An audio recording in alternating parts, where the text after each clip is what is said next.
Dear students, today's topic is theory of chemical evolution and after that experimental proof of chemical evolution. So theory of chemical evolution, at first it was proposed by the Operon and Haldane. And Operon and हेल्डेन कौन सा country से belong करता था, ये भी एक important question है. तो Oparin from the Russia and Haldane from the England. And ये लोगों का कहने का मुताबिक ये था बच्चों कि ऑर्गेनिक मॉलिक्यूल इनऑर्गेनिक कॉन्स्टिट्यूशन से तैयार हुआ. अब ऑर्गेनिक मॉलिक्यूल क्या क्या है, RNA, protein etcetera. And inorganic constituents क्या था, ammonia, water vapour, methane, carbon dioxide, hydrogen etcetera. इसका मतलब है इनऑर्गेनिक मॉलिक्यूल सबसे पहले अर्थ में जो तैयार हुआ था, उसके बाद स्लोली एक केमिकल इवोल्यूशन द्वारा बच्चा नॉन लिविंग ऑर्गेनिक मॉलिक्यूल तैयार हुआ. मतलब non living inorganic molecule to non living organic molecule at first and after that slowly एक फर्स्ट लाइफ ही ओरिजिनेशन हुआ. यही है केमिकल इवोल्यूशन का थ्योरी. देखो अब एक केमिकल इवोल्यूशन के लिए उस टाइम पे very high temperature, volcanic storm, atmosphere में मीथेन, एमोनिया, वाटर वेपर ये सब प्रेजेंट होना भी जरूरी था. और इसी के वजह से स्लोली वो कन्वर्टेड हुआ non living inorganic molecule to the non living organic molecule at first and after that life तो बहुत बाद आया. अब देखो एक्सपेरिमेंटली प्रूव करना है केमिकल इवोल्यूशन का थ्योरी. और एक्सपेरिमेंटली प्रूव कौन किया था सबसे पहले, Stanley Miller, American scientist and Urey 1953 में. अब ये जो डायग्राम देख रहे हो बच्चों, ये डायग्राम ऑलरेडी एनसीईआरटी में सेटअप है इन योर एनसीईआरटी बुक. अब इस डायग्राम बेस बहुत सारे क्वेश्चन आता है, डायग्राम को अच्छी तरह से समझना है. डायग्राम में क्या बता रहे हैं देखो.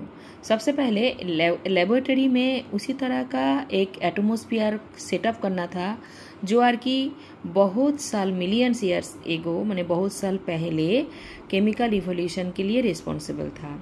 तो लेबोरेटरी में छोटे से जगह पे वो सेटअप किया था स्टैनली मिलर एंड यूरे, दो साइंटिस्ट. तो इस तरह का ट्यूब लिया था एंड कुछ कंटेनर लिया था. अब देखो एक ग्लास कंटेनर में सबसे पहले इस जगह पे ध्यान से देखो 800 डिग्री सेंटीग्रेड टेम्परेचर मेंटेन किया गया. साथ साथ इस कंटेनर में रखा गया methane, ammonia, water, hydrogen etcetera. And साथ साथ इलेक्ट्रिक डिस्चार्ज करने के लिए, मतलब वोल्केनिक इरेप्शन इस जगह पे करवाना था, वोल्केनिक स्टॉर्म करना था. तो वो स्टॉर्म बनाने के लिए दो इलेक्ट्रोड अंदर में सेटअप किया गया है. ये जो इलेक्ट्रोड देख रहे हो, इलेक्ट्रोड इनसाइड में इसलिए इंसर्ट किया गया था बिकॉज ऑफ वोल्केनिक स्टॉर्म बनाना था. और ये आर्टिफिशियल प्रोसेस से बनाया जा रहा है. टेम्परेचर 800 सेंटीग्रेड मेंटेन तो होगा ही. साथ साथ अब इस जगह पे ध्यान दो, इस जगह कंटेनर में बॉईल किया गया है वाटर को. और हीट के वजह से इस सीधा जो वाटर वेपर है, वाटर वेपर इधर से जाने लगा. एंड इस जगह पे जो नॉब देख रहे हो, ये नॉब से क्या हुआ, इस जगह पे एयर जो है पूरा एयर को वैक्यूम किया गया, मतलब एयर को एकदम हटाया गया. तो एयर भी नहीं है, हीट के वजह से वाटर वेपर प्रोड्यूस हुआ एंड वाटर वेपर एराइजिंग हुआ. एराइजिंग होने के बाद फिर इस जगह पे आया इस कंटेनर में. एंड स्लोली एक कंडेंसर के वजह से एकदम स्लोली देखा गया कि वाटर के साथ मिक्सअप होके इस जगह पे वाटर कंटेनिंग ऑर्गेनिक कंपाउंड्स इस जगह पे फाउंड हुआ बच्चा.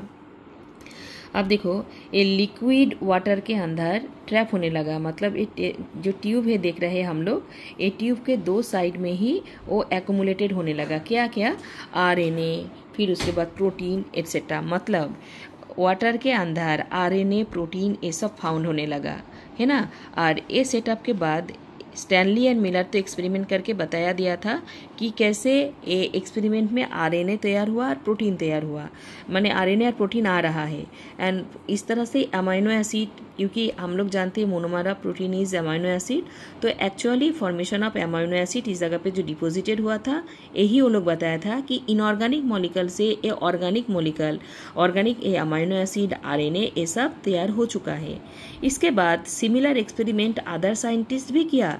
एंड अदर साइंटिस्ट का नाम एनसीईआरटी में दिया नहीं है, बट इतना जानना है कि अदर साइंटिस्ट क्या क्या फाउंड किया.